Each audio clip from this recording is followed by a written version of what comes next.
Ambedkar mission शिक्षा trust registered Siddharth inter college Ravidas temple trust Jatwara Navyug market Ghaziabad द्वारा चल रही कोचिंग सेंटर से वर्ष 2025 में चयनित विद्यार्थियों का सम्मान समारोह का आयोजन किया गया। 2025 वर्ष में 16 चयनित बच्चों को एटीएम सिटी गंभीर सिंह जी द्वारा प्रशस्ति पत्र देकर सम्मानित किया गया। यह सभी विद्यार्थी उत्तर प्रदेश पुलिस CISF व अन्य विभागों में चयनित हुए हैं।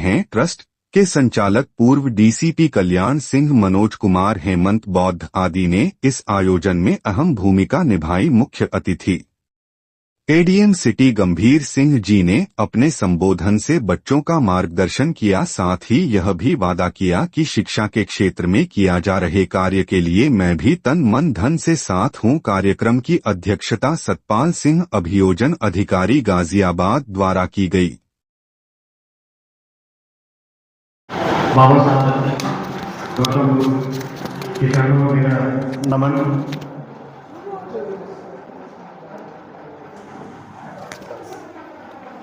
पहले तो मैं चाहूँगा कि जो हमारे गुरुजन हैं वो एक बार यहाँ पे आए दोनों प्लीज। जो भी गुरुजन हैं जो पढ़ाते हैं ब्रजमोहन, ये शंकर जी, प्रभा मैडम, मुरली जी, राजी, अरे आप आ जाइए प्लीज, आ जाइए।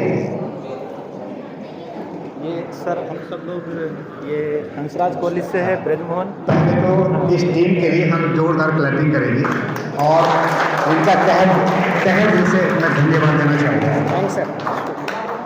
और हम ही नहीं, ये पूरा समाज आपका ऋणी है, क्योंकि शिक्षक को तो बस सम्मान चाहिए, लेकिन सम्मान के साथ साथ उसकी जो जीविका चलाने के लिए, उनके परिवार को चलाने के लिए वो जरूर होना चाहिए। तो सारे जितने यहाँ बच्चे बैठे हैं एक बार अपने गुरु के लिए क्लैपिंग करें। और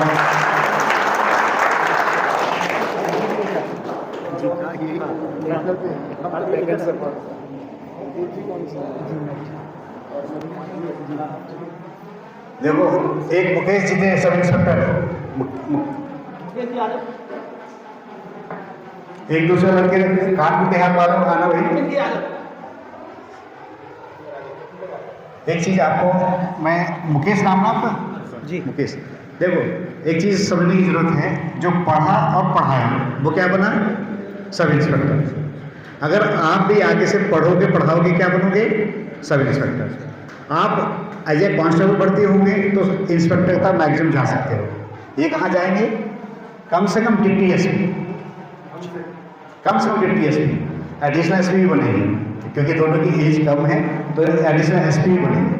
तो इसका मतलब क्या है कि जो पढ़ता और पढ़ाता है जीवन में उसके आगे बढ़ने की पॉसिबिलिटी ज़्यादा हो जाती है, नहीं हो जाती। और मैं इन बच्चियों से खासकर मैं इसलिए प्रभावित हूँ, जो 20% रिजर्वेशन है पश्चिम उत्तर प्रदेश में, जो जाटों की लड़कियाँ मेहनत करके आगे बढ़ती है। सारा रिजर्वेशन 20% महिलाओं का जाटों की लड़की जाती है, लेकिन मुझे प्राउड है आपको।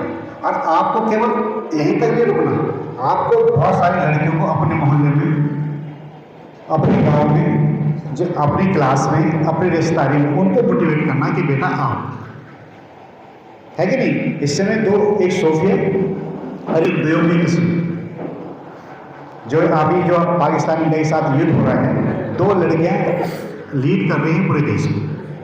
तो हमें अपने समाज की लड़कियों को चेतना जगाना, उनको मोटिवेट करना है। और जितने लड़के यहाँ बैठे हैं जिनका सिलेक्शन हो गया, एक चीज़ मैं बताऊँ, अपने आप बनने से समाज में परिवर्तन नहीं हो। आप अपने जैसे एक नई पीढ़ी को, एक नए वर्ग को, एक नए युवा को जोड़ के उनको मोटिवेट करें। और मैं जितने यहाँ रिटायर हमारे बैठे हैं, देखिए आप लोगों ने जीवन में बहुत संघर्ष करके अपना जीवन जिया है और एक अच्छा मुकाम हासिल करने के बाद आज आप अपने अपने पदों से रिटायर हैं। मैं चाहूँगा कि जगह जगह आपके माध्यम से शिक्षा चाहूँगा। समाज में किसी गांव में 4 लोग मिलकर चले जाएं, 4 लोग मिलकर वहाँ जितने अपने समाज के बच्चे हैं, युवा युवतियाँ हैं, उनको मोटिवेट करें, उनके घरों में जाएं, खासकर जहाँ पर लड़कियाँ हैं उनके पेरेंट्स को कन्विंस करें कि भाई इन बच्चों को पढ़ाना जरूरी है, क्योंकि हमारे बच्चों का प्रतिनिधित्व समाज में ना के बराबर है। खासकर आप देखेंगे पुलिस में या किसी भी चीज़ में 20% रिजर्वेशन महिला का होता है, तो उसमें हॉरिजॉन्टल वर्टिकल रिजर्वेशन नहीं होता। जो भी लड़कियाँ आएंगी वो सिलेक्शन पा जाएंगी। उसमें ये नहीं कि 20% लड़के 80 के होंगे, ऐसा भी नहीं हो सकता। ठीक है, तो हमें क्या करना है, समाज में आप लोगों का ज़्यादा दायित्व बढ़ जाता है कि जाए समाज में कहीं भी किसी घर पे जाए, अपना परिचय दें, एक ना जाए 2-3 लोग मिलके जाए, बताएं कि भाई किसी का दरवाज़ा नॉक कर दें, किसी मोहल्ले में चले जाएं कि हम ये हैं, अपना परिचय देते हैं कि हम लोग शिक्षा के लिए काम कर रहे हैं, हम चाहते हैं कि आपके बच्चे भी आगे बढ़ें। और जो और साथी हैं जो रिटायर्ड फौज से हैं या किसी पुलिस में रहे हैं, तो यहाँ जैसे महामाया स्टेडियम है, सर हफ्ते में 2 दिन फिजिकल के लिए भी ट्रेनिंग कराएं। और यहाँ पर कोई मुझे, जैसे मैं यहाँ पे लगभग हमने 11,000 बच्चों को यहाँ पर राइट टू एजुकेशन में एडमिशन कराया है। समाज का कोई व्यक्ति मेरे पास नहीं है, कभी कोई व्यक्ति, एक आए थे ठेकेदार जी टांगे, उन्होंने कहा आप आए मेरे पास कि भाई हमें अपनी इस स्कूल के बनाने के लिए हमें कुछ मदद कराओ, मैंने 25,000 की मदद। लेकिन दूसरे लोग कभी आए ना, मुझे ये बताया हमें कि पंखे चाहिए, ना मुझे कभी ये बताया कि मुझे कूलर चाहिए, ना मुझे बताया कि यहाँ पे हमें स्मार्ट बोर्ड चाहिए, ना मुझे कभी ये बताया कि मुझे फर्नीचर चाहिए, जबकि मैं खुले दिल से सब लोगों का स्वागत करने के लिए यहाँ बैठा हूँ।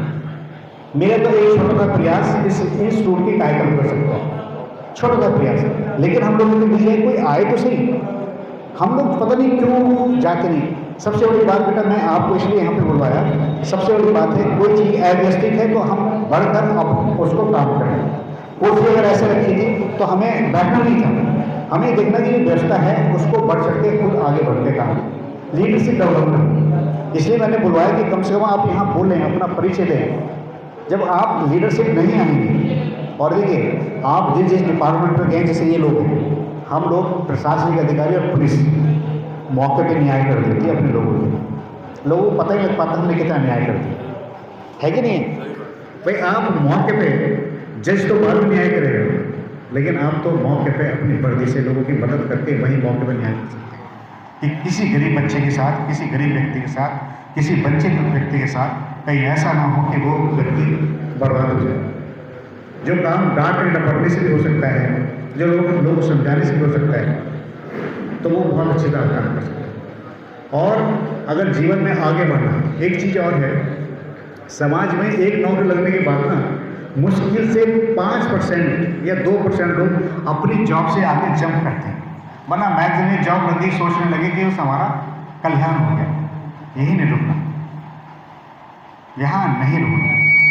मैं बताऊँ, मेरे लगातार 18 सिलेक्शन हुए। मैं प्राइवेट सर्विस से लेके छोटी नौकरी की, फिर बड़ी नौकरी की, फिर ये गया, फिर दूसरी नौकरी पे आया, फिर पीसीएस बना, पीसीएस में 7 बार इंटरव्यू, 4 बार सिलेक्शन हुआ।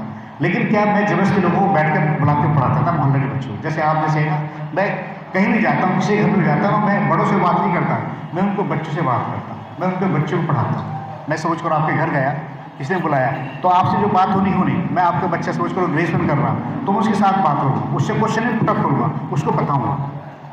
जैसे आपने बताया कि आजकल जो कंपटीशन के दौर है वो किन चीज़ों चल रहा है, जैसे भी अभी आपने देखा होगा कि पुलवामा अटैक हुआ, किन लोगों ने पुलवामा के बारे में स्टडी किया, पुलवामा कौन से ज़िले में है, कौन से स्टेट में है, किस नदी के किनारे है, कितनी पॉपुलेशन रहती है, धर्म रेशियो क्या है, ठीक है, और पुलवामा के पास जो रिवर है वो किसकी सहायक नदी है, और अगर ये अटैक हुआ अभी चल रहा है, जो हमारे मिसाइल्स यूज हो रही हैं, फाइटर यूज हो रहे हैं, वो कौन कौन सी कंपनी के, क्या क्या उनकी स्पेशलाइज है, हमने कौन सा वेपन्स कौन सी कंट्री से लिया, तो आप इन सब पे जो नज़र बना के रखेगा वो सिलेक्शन पा जाता है। सिलेक्शन पाना बहुत आसान है, और खासकर इंडिया में, और खासकर हम जिस समाज में, तो उसमें तो बहुत ही ज़्यादा है। रीजन क्या है? क्योंकि लोग पढ़ते नहीं इंडिया, लोग पढ़ते नहीं इंडिया। जो पढ़ता है उसके पास नौकरियों की कोई कमी नहीं रहती, और हमारे समाज में तो बिल्कुल नहीं पढ़ते लोग, मोस्टली लोग। तो जो पढ़ लेता है वो आगे बढ़ जाते हैं। और वो जमाने चले गए कि आपके रिजर्वेशन से कम परसेंटेज पे, कम नंबर लाने पर सिलेक्शन हो जाएगा, नहीं होगा। हमें अपनी एबिलिटी दूसरों की अपेक्षा ज़्यादा दिखानी पड़ेगी, नहीं दिखानी पड़ेगी। और छोटी छोटी चीज़ें अपने आसपास के जो बच्चे हैं, जैसे किसी लड़के ने कहा पॉलिटिकल साइंस से, कौन है पॉलिटिकल साइंस वाला जो बताया था? आप हैं। वही पॉलिटिकल साइंस है तो आप उसको अच्छा एक सब्जेक्ट कंप्लीट कर अच्छे से करिएगा, उसको नेट निकालिएगा, जीआरएफ निकालिएगा, एक बड़े प्रोफेसर बनिएगा तो और अच्छे चांस है। आप उसको पढ़ेंगे, देखिए लीडरशिप आपको तब मिलेगी अपने अपने डिपार्टमेंट में, जब आपको लगातार पढ़ने की आदत होगी। वरना अगर सिपाही हैं तो सिपाही कोने में पड़े रहेंगे, दूसरी जगह पे। आप इंस्पेक्टर हैं तो आपको वो काम ही नहीं दिया जाएगा अगर आप एबल नहीं है। आप PCS भी बन जाओगे, IEC बन जाओगे, तो भले से आप टैलेंट के बेस पे बने, लेकिन आपको अगर एडिशनल चीज़ें नहीं आएंगी आपके साथ, आप लगातार नहीं सीखोगे, तो आप महत्वपूर्ण पदों पर, जिम्मेदारी पदों पर नहीं जा पाओगे। आपने देखो कितने हमारे सांसद बनते हैं, कितने हमारे विधायक बनते हैं, मंत्री कौन बनता है, कितने IAS बनते हैं, लेकिन हमेशा DM कौन बनता है, कितने PCS बनते हैं, कितने लगातार कौन SDM कौन अच्छे पोस्टों पर रहते हैं। ठीक है, और फैक्टर इम्पैक्ट डालते हैं, लेकिन पूरी तरह से नहीं, क्योंकि सरकार कोई से भी हो, सरकार को चाहिए कर्मठ लोग, ईमानदार लोग, मेहनती लोग, जो सरकार की छवि सुधारें, जो समाज को आगे ले जाए, है कि नहीं है। और आपको कैसे पढ़ना, लगातार पढ़ते रहना, लगातार पढ़ते रहना। अगर लगातार आपने पढ़ाई की, और मैं एक चीज़ और मैं फोर्सली नहीं कह रहा, आपका चाहे 100 रुपये या 200 रुपये या 300 रुपये, 400 रुपये, 500 रुपये मैक्सिमम, आप इस संस्था के अपने अकाउंट से, जैसे LIC या EMI करती है ना, उस तरह से जो आपका मन करे, ऑटोमेटिक बैंक में एक लिख के दे देना कि मैं 200 रुपये इस संस्था को डोनेट करना चाहता हूँ। हम ये नहीं करें कि आप 1000 रुपये करो, 2000 रुपये करो। अगर आपका कंट्रीब्यूशन 100 रुपये का भी है ना, लगातार हर मंथ, या 200 रुपये का या 500 रुपये का, इतना सा आप कर लीजिए। बस केवल इतना कर लीजिएगा, जब आपकी सैलरी मिले, अपने जहाँ पे अकाउंट में सैलरी आएगी उसको लिख के देना कि जी मैं 200 रुपये पर मंथ इस सोसाइटी को देना चाहता हूँ। आपने देखा होगा जब आकाश में चिड़िया उड़ती हैं तो चिड़िया के एंगल कैसे होता है, एक चिड़िया आगे होती है, बाकी चिड़िया पीछे होती है। देखी कभी आपने आकाश में? जानते क्यों? क्योंकि एक चिड़िया उसमें लेट कर रही होती है, फिर जब वो थक जाती है तो पीछे वाली चिड़िया आगे आती है, उसको लीड करना होता है। तो जो हमारे लोग बैठे हैं, जो रिटायर हो गए हैं, जो संस्था को चला रहे हैं, ये आज वो आगे वाली चिड़िया है, लेकिन एक समय ये थक जाएंगे, तो इस व्यवस्था को, इस संस्था को चलाने के लिए हम पीछे वाली चिड़िया, मतलब हम लोग उस पर आगे बैठे, आगे नेतृत्व करें। थोड़ा सहयोग से क्या हो जाएगा, ये संस्था चलती रहेगी, चलती रहेगी, नहीं चलती रहेगी। वरना बिना पैसे के कोई भी संस्था कुछ समय के बाद, जैसे नया पौधा लगाया ना, उसको पानी नहीं दोगे मुरझा जाएगा। ऐसी संस्थाएं कब तक चलेगी, जब तक कि उसके लिए फंड की आवश्यकता जरूरत ना पड़े। तो मैं जितने भी साथी हैं, मेरा कंट्रीब्यूशन जो चाहिए, जिस तरह से चाहिए, आप मुझे जो चाहिए, 10,000 का, 20,000 का, 50,000 का, जो चाहिए, मेरा तो दिल हमेशा खुला रहता है। मैं तो, ये तो समाज की बात है, गाजियाबाद जिले का कोई भी पेरेंट्स, कोई भी माता पिता, कोई भी बच्चा मेरे ऑफिस में आके कितनी भी फीस जमा कराता मैं करता हूँ। 10, 20, 50 लाख तक मैं किसी बच्चे की एजुकेशन रोकने नहीं देता। मैं किसी कास्ट बेस्ड बायस नहीं हूँ। कोई भी बच्चा मेरे पास आए तो सही, लेकिन दुर्भाग्य ये कि हमारे समाज के लोगों को पता नहीं पाँव क्यों नहीं पड़ते ऐसी जगह, तो वो कॉन्फिडेंस कैसे आएगा, वो कॉन्फिडेंस कैसे आएगा? मेरे परिवार के पास या मेरे गांव के पास या मेरे घर के पास कोई गरीब बच्चा, तो उसको पकड़ कर हम ऐसी जगह ले जाएं तो कौन मदद नहीं करेगा? और खासकर यूथ तो हमारे तो कर ही सकते ना। हमेशा 10-10 बच्चों को तैयार करो कि मॉर्निंग में दौड़ लगाएं। 10-10 एक टीम को जिम्मेदारी दे दीजिए कि 2-2 लड़कों को जाएं, कुछ ना कुछ खेल में पार्टिसिपेट करें, कम से कम दौड़ें। जब हम लोग बॉडी में ऑक्सीजन जाती ना, या नॉलेज आती है, वो कभी रुकते नहीं। आप देखना, जिस दिन आप अच्छा पढ़ोगे तो आप अपने ब्रेन में रोक ही नहीं सकते हो, तो किसी न किसी को जरूर बताओ, अपने घर के, पड़ोस के, अपने साथी को, अपने दोस्त को। और प्लीज़, जैसे बहुत सारे बच्चे मोबाइल में लगे रहते हैं, मोबाइल में लगे रहना बुरी बात नहीं, लेकिन हम क्या देखते हैं, क्या यूटिलाइज करते हैं। मैं अमरोहा पोस्टेड था। अमरोहा में हमने पश्चिम उत्तर प्रदेश में, वहाँ पर हमने उस ज़िले को अडॉप्ट किया है, वहाँ पे शिक्षा क्रांति मुहिम चलाई है। अभी आप देखोगे, हाई स्कूल का रिजल्ट देख लो, इंटर का रिजल्ट देख लो, PCS का रिजल्ट देख लो, PCS का रिजल्ट देख लो, अमरोहा जिला पश्चिम उत्तर प्रदेश में सबसे ज़्यादा रिजल्ट देता है। और आप जैसे लड़के, बेटा सुनो, यूट्यूब पे पढ़ के गाँव में SDM बनी है, पिछली बार 4 बच्चियां वहाँ से एसडीएम बने एक ही डिस्ट्रिक्ट से, और उन गाँव से जहाँ पे इंटीरियर है एकदम से 4 लड़के डिप्टी एसपी। अदर समाज की बात करें, हमारे समाज की बात कर रहा हूँ। बस हमें इस टेक्नोलॉजी का प्रयोग, सोशल मीडिया का प्रयोग कंस्ट्रक्टिव डायरेक्शन में करना है। अभी जैसे समझ करो, आपको ज्योग्राफी समझ नहीं आती, आपने ज्योग्राफी पढ़ा और आपने देखा कि आप खाना खा रहे हैं, यूट्यूब खोला और उसमें डाल दिया एनसीईआरटी क्लास 9 फिजिकल ज्योग्राफी। 1.5 घंटे का लेक्चर आपका बहुत अच्छे से वो विद फिगर विद डायग्राम सारी चीज़ें आपको 1.5 घंटे में ज्योग्राफी, फिजिकल ज्योग्राफी आपको क्लास 9 की एनसीईआरटी पूरी आप डालो गूगल में देखो।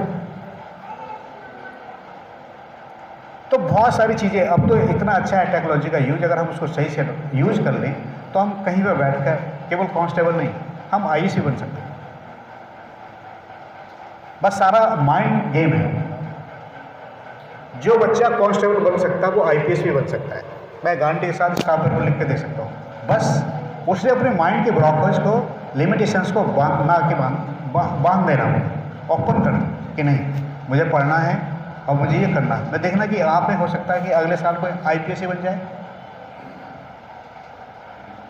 भैया हमें वर्दी पहननी है तो कांस्टेबल की क्यों, मुझे तो आईपीएस बनना है। मैं पूरे कम एज में आईपीएस बनूंगा तो मैं डीजीपी बनूंगा उत्तर प्रदेश का, और डीजीपी बनूंगा तो मैं हर जिले में अपने समाज का भला कर सकता हूँ कि वहाँ पर जितने इंस्पेक्टर हैं, जितने थाने हैं, अगर वो उनको हमारे as per rule, as per reservation उनको नहीं मिल रहे तो मैं पता कितना बड़ा कल्याण कर सकता हूँ। हो सकता है, नहीं हो सकता है। बस हमें संवैधानिक दायरों में रह के, मैंने भी तो 11,000 बच्चों का यहाँ पर राइट टू एजुकेशन में एडमिशन कराया। पहले 150 बच्चों का होते थे, 200 बच्चों का। मैंने तो अपनी शक्ति का प्रयोग किया, गलत तो क्या नहीं ना मैंने। मैं तो कॉन्स्टिट्यूशन राइट्स का यूटिलाइज कर रहा हूँ ना। अगर हम जब समाज में बिना भेदभाव के लोगों के काम करते हैं, लेकिन जब भी जिस पोस्ट पर जाओगे अपने लोग तो मदद करनी है, लेकिन समाज का जो गरीब परिवार, दुखी, वंचित आएगा उसकी मदद और भी करनी। मैं किसी भी स्कूल में फ़ोन कर दूँ, सारे स्कूल वालों का धन्यवाद देना चाहूँगा। कोई स्कूल वाला मेरी बात को नहीं टालता। क्यों? क्योंकि मैं उनकी समस्या का भी समाधान करता हूँ। 24 घंटे मेरा दरबार, घर, ऑफिस खुला रहता है। मेरे गार्ड है, मेरे गनर हैं। रात को मैंने बोल रखा है कि रात के 2 बजे भी कोई आए, 1 बजे भी आए, जैसे पोस्टमार्टम होता है, एक्सीडेंट होते हैं, दुर्घटनाएं होती हैं, जब तक मेरे साइड नहीं होते तब तक पोस्टमार्टम रात को नहीं होता। तो मैंने अपने स्टाफ को बोल रखा है, कभी भी कोई भी व्यक्ति घर पे आए मुझे उठा देना।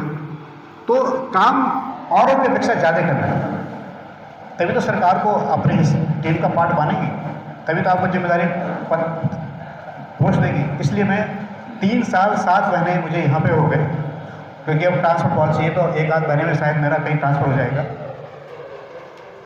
तो लगातार ऐसे ज़िले में बने रहना, इसलिए बने रहें कि सरकार के प्रति, सरकार के दिए गए दायित्व का, संवैधानिक दायित्व का हमने अच्छे से निर्वाह किया। बताइए 50 लाख लोग रहते गाजियाबाद में, कोई भी एक सिंगल पर्सन ये कह दे कि हाँ एडीएम साहब हमारा काम नहीं करते, मैं गारंटी साथ करता हूँ 50 लाख लोग रहते हैं पूरे गाजियाबाद। तो काम हमें करना पड़ेगा और हमें पढ़ना पड़ेगा। सबसे आसान दुनिया में अगर कोई है ना, मैं बता रहा हूँ, सबसे आसान पढ़ना है। अगर नहीं है तो किसी दिन सड़क पे जाके पत्थर तोड़ने का काम कर लीजिए, अगर में पता लग जाए, गेहूँ काटने का पता कर लीजिए। और हम बड़े भाग्यशाली हैं कि एनसीआर के गाजियाबाद ज़िले जैसे ज़िले में हम यहाँ पे हैं, और साथ में हमें कोचिंग मिल रही है। उन लोगों से पूछो जो ये लोग आए ना दूसरे ज़िले से, जाने कहाँ से, कौन से ज़िले से, दूरस्थ गाँव से पढ़ के यहाँ आए हैं। इनका संघर्ष के बारे में, अगर एक व्यक्ति के संघर्ष के बारे में बात करोगे ना, एक किताब लिखी जाएगी। और मैं चंद्रशेखर जी का धन्यवाद देना चाहूँगा। चंद्रशेखर जी के बच्चों को किसी भी तरह की कोई समस्या हो, पढ़ने लिखने की, किसी व्यवस्था दी, तो मेरा नंबर नोट कर लीजिएगा। मैं कहीं भी पोस्टेड होऊंगा, मैं हमेशा, क्योंकि कई बार क्या होता है, हम लोग उसका जिम्मेदारी, उसके परिवार की जिम्मेदारी भूल जाते हैं जो जिसने समाज के लिए हमें कुर्बान किया। किसी स्कूल में बच्चों का एडमिशन कराना है मुझे बताइएगा, कहीं फीस जमा करानी है मुझे बताइएगा। इस कोचिंग में फर्नीचर चाहिए, वाटर कूलर चाहिए, पंखे चाहिए, कुर्सी चाहिए, टेबल चाहिए, तो मुझे बता दीजिएगा। हम 8 दिन में सारी व्यवस्था तैयार कर दें। ठीक है जी एसपी साहब, ठीक है, ठीक है। और टीचर्स, अच्छे टीचर जब मिलेंगे जब हम थोड़ा कंट्रीब्यूशन, क्योंकि इनको भी चाहिए परिवार चलाने के लिए, और अच्छे टीचर्स हमेशा अच्छे पेमेंट से मिलते हैं। इसमें कंट्रीब्यूशन हम दे देंगे, सब लोग देंगे, जो चाहिए हमसे ले लीजिए, खुले दिल से लीजिए। नमस्कार, जय हिंद, जय हिंद। गौतम बुद्ध और संत रविदास जी को बाबा साहब के चरणों में पुष्पांजलि अर्पित करते हुए यहाँ पर उपस्थित सभी दूर दराज से आए हमारे रविदास टेम्पल ट्रस्ट और सिद्धार्थ जूनियर हाई स्कूल में मैं सभी का हार्दिक स्वागत करता हूँ कि आपने अपना कीमती समय निकाल करके हमारे प्रोफेसर चंद्रशेखर जी के परिनिर्वाण दिवस पर उनको पुष्पांजलि करी। मैं उनके भाई और उनके फादर लाल जी से निवेदन करता हूँ कि वो उनके बच्चों को और उनकी पत्नी का पूरा ख्याल रखें और उनको आगे बढ़ाने का भरसक प्रयास करते रहेंगे।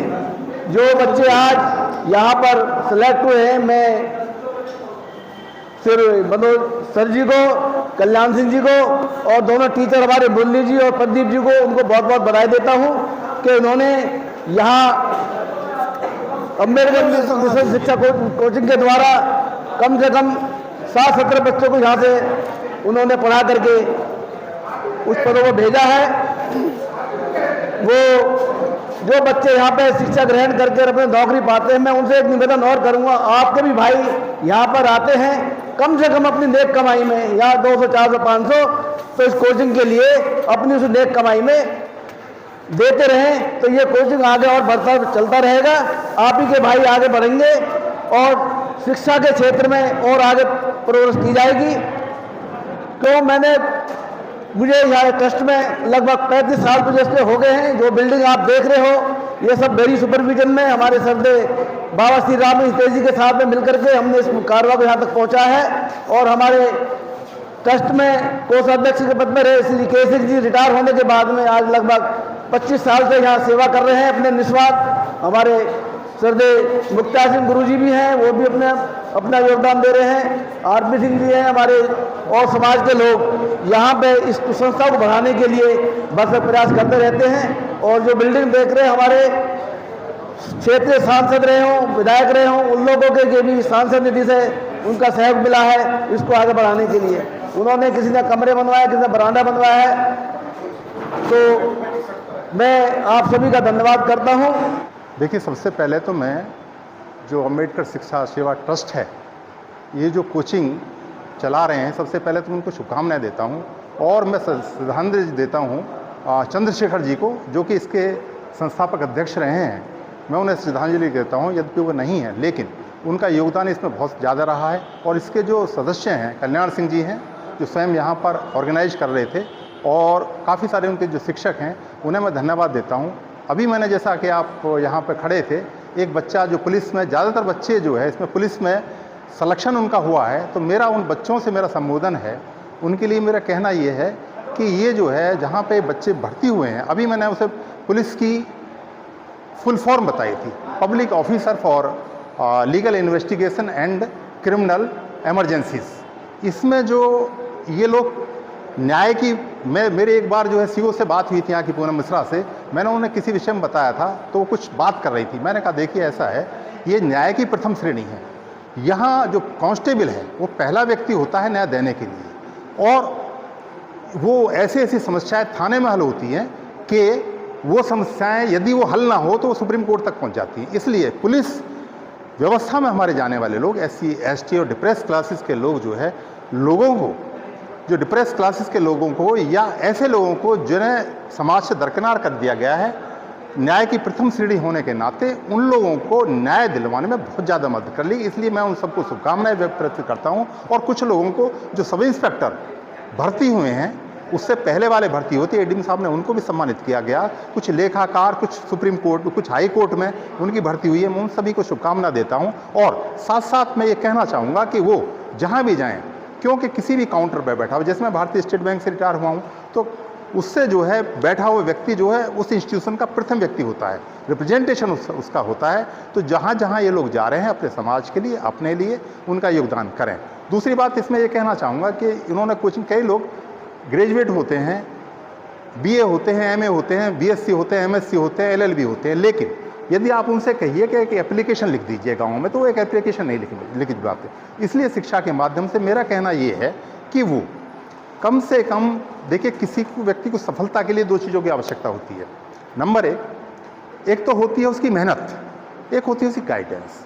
कितना ही पढ़ा लिखा बच्चा हो, यदि उसे प्रॉपर गाइडेंस नहीं मिलती तो वो उसका चयन या उस स्थान पर नहीं पहुंच पाता। उसके लिए कथन है, ये मैं भी उसको समर्थन करता हूं कि किसी व्यक्ति को सफल होने के 10% गाइडेंस, जीवन में सफल होने की 10% गाइडेंस और 90% उसकी मेहनत काम करती है। लेकिन इस संदर्भ में ये भी कहना चाहूँगा कि यदि 10% गाइडेंस ना हो तो वो बच्चे जो कि उस लायक, दरोगा बनने के लायक हैं, डीवाईएसपी बनने के लायक हैं, पीसीएस बनने के लायक हैं, आईएएस बनने के लायक, लेकिन यदि उन्हें 10% गाइडेंस नहीं मिल पाती तो 90% मेहनत नहीं कर पाते। इसलिए जीवन में सफल होने के लिए 10% गाइडेंस होने की बहुत ज़्यादा आवश्यकता है। इस संदर्भ में जो भी है ये लोग शिक्षा के लिए प्रयास कर रहे हैं, मैं भी ये प्रयास करूंगा, इससे जुड़ूं, थोड़ा बहुत जो सहयोग कर पाता हूं, लेकिन मैं भी चाहता हूं कि इसमें ये सारे लोग, सब लोग जुड़े और हम भी इसमें जुड़े। और भी यदि आप और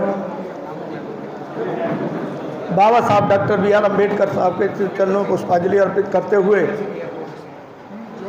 गुरु रविदास मंदिर के टेम्पल में आज यहाँ उत्साहित कार्यक्रम जो हमारे जो यहाँ कैंडिडेट रहे हैं उन सबको और सम्मानित हमारी आज के मुख्य अतिथि आदरणीय गंभीर साहब, समय देवेंद्र जी जो हर जगह हमारे उत्साह को बढ़ाते हैं, आदरणीय जगजीवन राम जी, सभी के नाम परिचित हैं।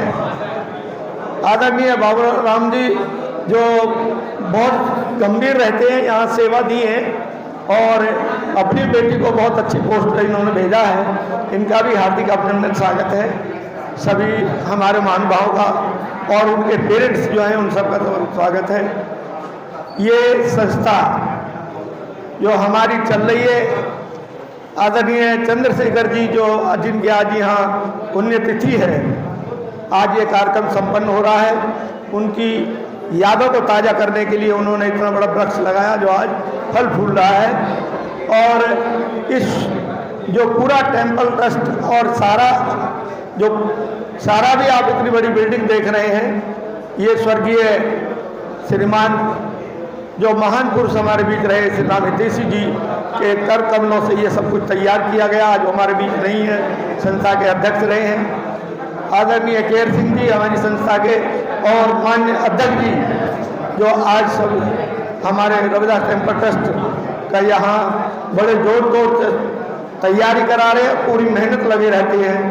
ये इनका मेरे ख्याल में 18 घंटा यही टाइम बीतता है। ऐसे को भी मेरा अभिनंदन, स्वागत है। श्रीमान जी जो कह दिया, लोगों ने बोला भी है, शिक्षा वो सीढ़ी का कूद है, जो पढ़ेगा वो बढ़ेगा। तो शिक्षा ऐसी स्थिति है, आजकल हम भी देखते हैं, सबने अपना अभी चला था अम्बेडकर डॉक्टर साहब का सीरियल, वो आज बदल करके दूसरा सीरियल चला है भीमा। भीमा एक लड़की है जिसने कितना संघर्ष झेला है, उसको देखेंगे तो आपका मनोबल बढ़ेगा। सब परिवार के साथ उस सीरियल को जरूर देखें। 8:30 बजे से 9 बजे तक आता है, मुझे आदेश हुआ है, उसको सबको देखें। और हम आदरणीय गंभीर साहब से अनुरोध निवेदन करते हैं कि यहाँ इलेक्ट्रिकल बोर्ड जो है, जो बोर्ड सारे में जाएगा, यहाँ पढ़ाएंगे, इसकी व्यवस्था कराने का कष्ट करेंगे। हम मिलेंगे आपसे आदरणीय गंभीर साहब जी। तो आज अच्छा दिया टाइम, मैं आदरणीय श्रीमान कल्याण सिंह जी का अभिनंदन करता हूँ। आज इस संस्था को जो बड़ी मजबूती से चला रहे हैं, जय भीम, नमो बुद्धाय। तो साहब को नमन करते हुए और भाई चंद्रशेखर को भी नमन करते हुए और यहाँ के आप आए हुए सभी विद्वान जन को नमन करते हुए आगे अपनी बात करता हूँ। जैसे कि एडीएम साहब ने प्रत्येक फैक्ट पे बड़े डिटेल से बात की है। बस मैं दो बात आपके सामने कहना चाहूँगा। हमें अपनी सोच बढ़ाने की ज़रूरत है।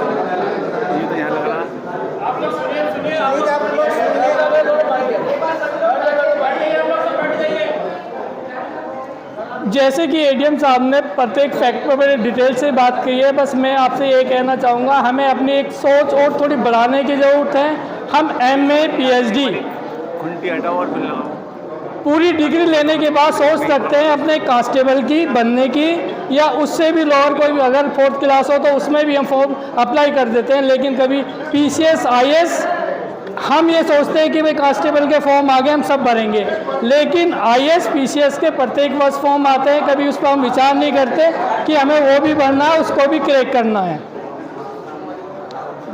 अभी एक प्रॉब्लम आई थी हिंदी के टीचर की और इंग्लिश के टीचर की। मैं लॉ का स्टूडेंट रहा हूँ, लॉ का हुआ, अगर लॉ से कनेक्टेड कोई भी प्रॉब्लम है, मैं आपकी फैकल्टी से बात कर लूँगा, जो भी मेरी हेल्प है मैं अपने व्यक्तिगत रूप से भी जैसे भी है आप लोगों को अवेलेबल करा दूँगा। अब इंग्लिश की प्रॉब्लम की बात है, क्योंकि हमको संकुचित संसाधनों में ही अपना कार्य करना है। एक पेपर आता द हिंदू, आप लोगों ने पढ़ा है द हिंदू, उसमें एक यूट्यूब पे आती है एक उसकी स्पीच बंसल, मैं एक लड़की महिला पढ़ाती है, उसका एक आर्टिकल लेती है और उसको अच्छे से समझाती है। उसका जो भी ग्रामिकल वो है, उसको एडियम्स क्या है, सिनोनियम्स क्या है, उसका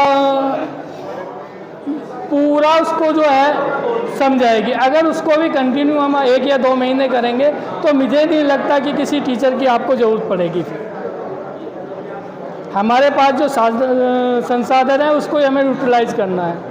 द हिंदू का अवेलेबल मैं आपकी लाइब्रेरी में करा दूंगा। ये मनोज सर से बात करके, मनोज मेरा छोटा भाई भी है, उनसे बात करके मैं द हिंदू को आपकी उसमें कंटिन्यू अवेलेबल करा दूंगा। बस उस बंसल की आपको वीडियो ऑनलाइन भी होती है, रिकॉर्डिंग भी होती है, वो सुननी है और उसका जो आर्टिकल है द हिंदू का उसको पढ़ना है और उसको एनालिसिस करना है। तो आपको लगेगा 2 महीने के बाद या 15 दिन के बाद ही कि आपको किसी इंग्लिश के टीचर की हो सकता आवश्यकता ना पड़े। यहाँ से यूटिलाइज हम इस लोग को कर लेंगे। अब एक दूसरी बात मैं आपको बताना चाहूँगा, जो नए छोटे भाई बहन हमारे सर्विस में जाते हैं, जब हम सर्विस में जाते हैं तो 2 कैटेगरी के अधिकारी कर्मचारी हम मिलेंगे। उसको समझाना चाहूँगा मैं एक एग्जाम्पल के उससे, जैसे सब्जी में धनिया और तेज पत्ता होता है, उसी तरह से हमारे 2 अधिकारी भी होते हैं। तेज पत्ते का मैं उस कैटेगरी के अधिकारी और कर्मचारी से तुलना करूंगा जो अपना काम करते हैं, निकल जाते हैं, उन्हें अपना कोई भी क्रेडिट लेने का मतलब नहीं होता, जो एक दिन अपनी आइडेंटिफाइड अपनी पहचान बनाते हैं।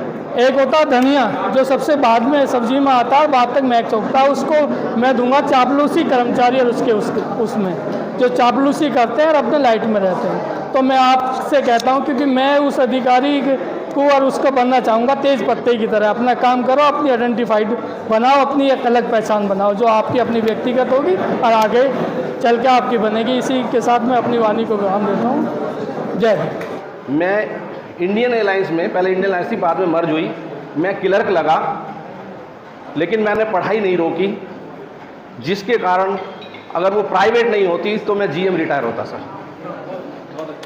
और मेरी उपलब्धि ये भी है, मैं सबको बताता हूँ कि 1982 में यूपी के बोर्ड में मैं फर्स्ट डिवीज़न पास हूँ, शंभू दयाल इंटर कॉलेज से।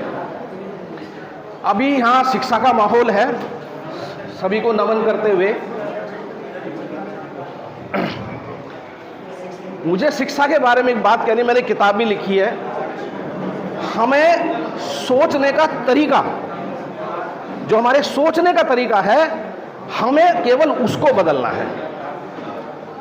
अभी सोचने का तरीका जो है ना, मैं छोटा सा थोड़ा सा मतलब इस पे आपको प्रकाश डालूंगा कि ये गमला है,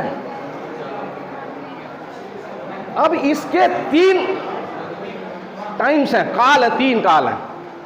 यहां ये रखा है, इससे पहले कहां था, ये आज यहां क्यों है, और इसके बाद इसका क्या होना है, ये कहां जाना है। ये चेन है, चेन ऑफ एक्टिविटीज है, सोचने का तरीका है। ये कोई भी चीज, हम शर्ट पहनते हैं, अगर किसी से कहो जी आप शर्ट पहनते हो तो शर्ट कैसे पहनोगे, तो वो सीधा सा बोलता कि जी हम शर्ट जो है अपना पहन के ऐसे मतलब चल देंगे। लेकिन उसमें चेन है, चेन ऑफ एक्टिविटीज है। जैसे हम शर्ट को उठाएंगे, उठाने के बाद उसे हम फैलाएंगे और पहले एक हाथ डालेंगे, फिर यूं घुमाएंगे, फिर दूसरा हाथ डालेंगे, उसके बाद जब दोनों जो हमारे शर्ट के वो हैं फिर उनको लेकर आएंगे, फिर हम ऊपर से नीचे तक बटन लगाएंगे या नीचे से ऊपर तक बटन लगाएंगे, उसके बाद हम इसको शर्ट को पहनेंगे। तो सोचने का तरीका है, पढ़ाई में भी ऐसे ही है। किसी भी चीज में पहले क्या है, आज क्या है और कल क्या होगा, इसके प्रभाव क्या होंगे, अच्छे प्रभाव कितने होंगे, बुरे प्रभाव कितने होंगे, बस इतना सा ही है। आपको दुनिया की कोई भी परीक्षा आसानी से पास कर सकते हैं, बस आपके सोचने का तरीका जो है वो एक चेन बननी चाहिए। बस सोचने का चेन बननी चाहिए। मुझे 4 लाइनें और अपनी कह के जो है मैं अपनी बात खत्म करूंगा। जो एक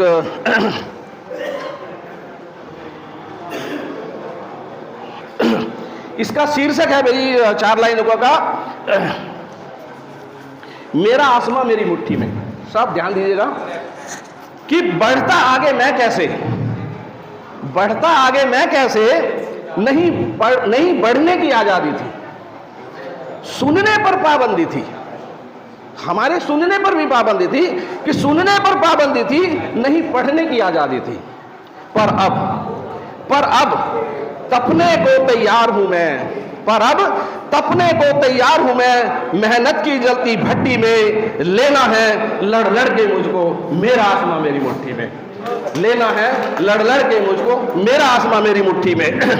बिखर जाएंगे पर्वत, ये हमारी आने वाली पीढ़ी के लिए है कि बिखर जाएंगे पर्वत मुझे रोकने वाले, मिल जाएंगे मिट्टी में मुझे टोकने वाले। बिखर जाएंगे पर्वत मुझे रोकने वाले, मिल जाएंगे मिट्टी में मुझे टोकने वाले, क्योंकि जान गया हूं मैं ताकत, क्योंकि जान गया हूं मैं ताकत है किताब की शक्ति में, लेना है पढ़ पढ़ के मुझको मेरा आसमां मेरी मुट्ठी में, मेरा आसमां मेरी। Thank you very much.